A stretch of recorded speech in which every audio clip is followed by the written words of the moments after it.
LouAnn, contestant number 1, are you able to see the timer? I am. Are you ready? I am.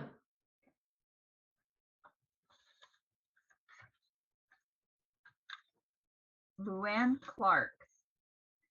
Abracadabra. Abracadabra. LouAnn Clark. Mama, I don't want to wear the white scarf to school. LouAnn, it will keep your ears warm. Hold still so I can tie it. The big kids on the bus said this scarf looks like a diaper. They called me a baby. They said you put my diaper on the wrong end.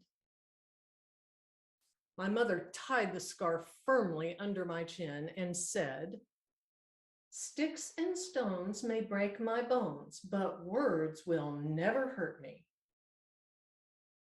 Did your parents ever say some crazy thing like that to you? My mother said it. Then she sent me out to wait for the school bus.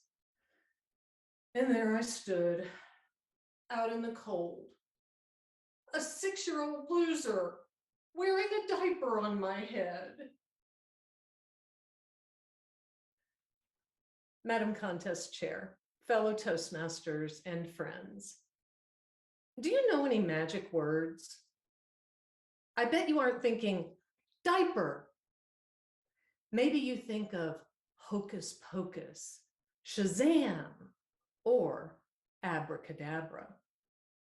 Did you know abracadabra is not just a nonsense word? It has roots in ancient Aramaic. Translation, as I speak, I create. That's exactly what happened to me with the word diaper. The big kids said it, and I let that word transform me from a happy little first grader into a miserable social outcast. That diaper on my head did have one advantage. It kept my naturally curly hair from going wild in the wind. My hair hasn't always been this well controlled. And over my lifetime, it's earned me some humorous nicknames. It's Poodlehead. Hey, Ms. Frizz. Abracadabra, fuzzball. You'll never be pretty. Labels from others hurt.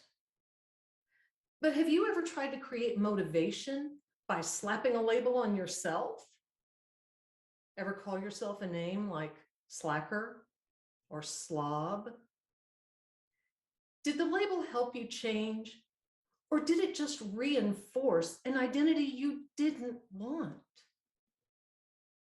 My most damaging words were the ones I whispered to myself over and over. You don't matter. You'll never be good enough. No one will like you if you show them who you really are. What if they find out you still secretly love disco? Those negative words echoed in my head for years. Then, when I was in my early 20s, I was diagnosed with major depression. And I put some new labels on myself. Sick, defective, maybe a hopeless case. Sticks and stones may break my bones, but words broke my spirit. The little bit of hope I had left kept me going from one therapist to another for years and years. Then one day, I was sitting in the office of my new counselor, Jim, when he spoke words that changed my world. LouAnn, I don't think you have major depression. I think any normal person living in your circumstances would feel depressed. Oh, whoa, wait a minute. Did he just call me Normal? My feelings were normal. Normal. It was the most magical word I had ever heard. Jim helped me to understand the way I speak to myself creates my version of reality. It may seem like magic, but it's what psychologists call explanatory style. I came to see beating yourself up doesn't make you a better person. It just makes you a beaten person. With Jim's help, I learned to speak more kindly to myself. And I chose some new magic words. Creative, capable, cool. It's been 18 years and the depression has never returned. A few years ago, a friend and I were standing out in the wind, and I didn't have a scarf or a diaper to hold down my hair. It was doing its thing, and I complained because it was so unruly. But she said, "I've always loved your hair. It's like there's a party going on your head." That's what she said. But what I heard was abracadabra. Abracadabra. As we speak, we create. What do you want to create? What will you say? The magic isn't just in the words. The magic is in you. Madam Contest Chair.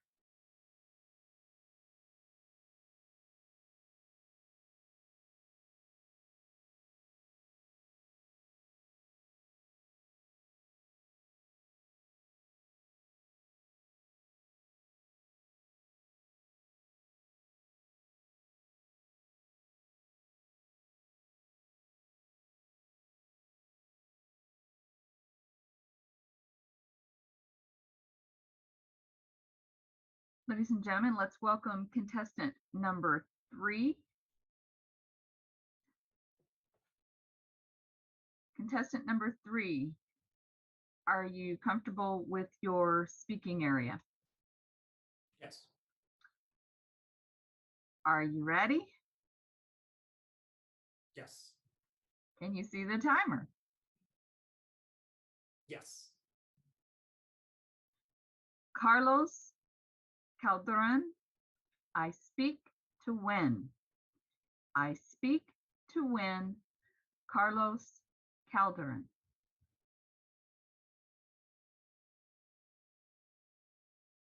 Madam Contest Master, friends, and fellow contestants, today I speak to win.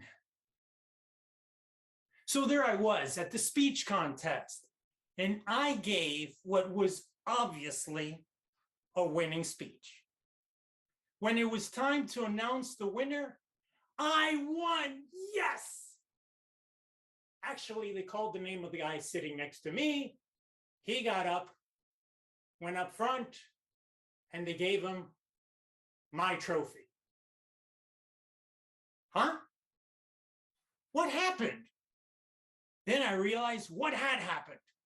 The judges had stolen my trophy. Oh, I was so angry, I wanted to call the police. Hello, police. I like to report a robbery. I'm at a speech contest.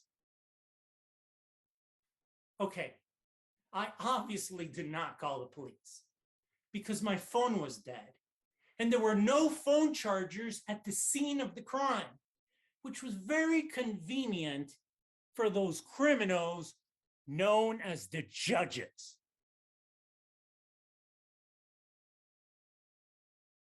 But seriously, when I lost that speech contest, I was hurt because I worked very hard on that speech. I spent hours and hours and hours trying to make it a winning speech. And I felt like I had nothing to show for my efforts. And that night, as I slowly sank into the sands of sleep, I wondered, do I speak to win? A year went by, and I met a woman who had been at the speech contest. Her name was Martha. She said, "Carlos, that was an amazing speech." I responded, "Well, the judges didn't agree." She continued, "The way you spoke about your grandfather and the importance of family, well, it made me think about my father." Martha explained to me that when she was a girl, her father had been an alcoholic. Because of that, he had been a bad father to her, a terrible husband to her mother. "I hated him. I hated him for what he did to us and what he put us through. And for years, he wanted to reconnect, saying he had changed. And I wanted nothing to do with him until I heard your speech.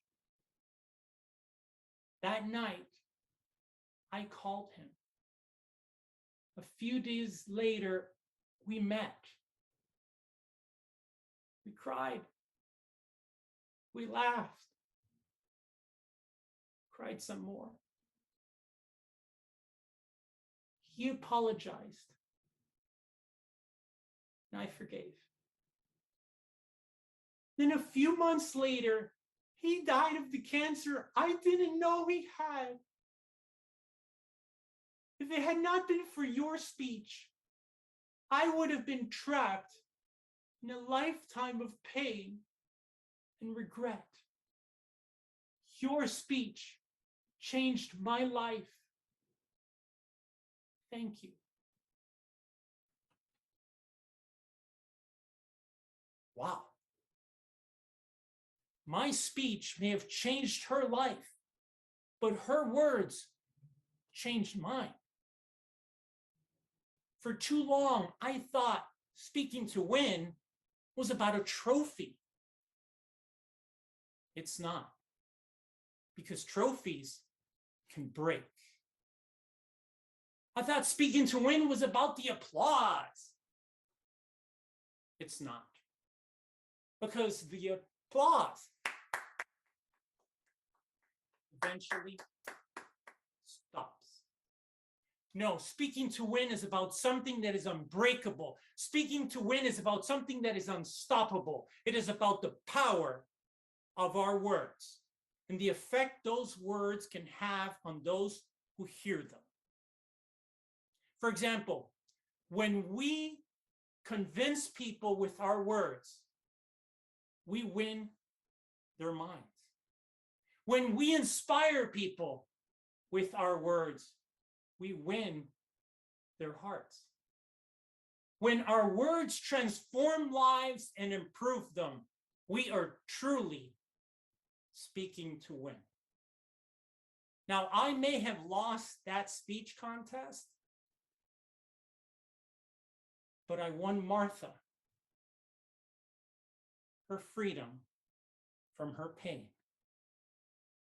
Just like Martha won me a better understanding of why I speak. And that is so much bigger than a trophy.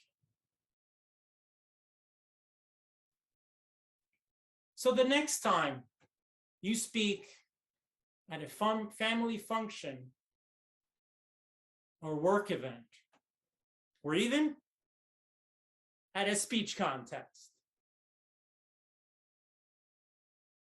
say to yourself proudly, "Today, I speak to win." because you never know what victories you may bring to your audience. Madam Contest Master.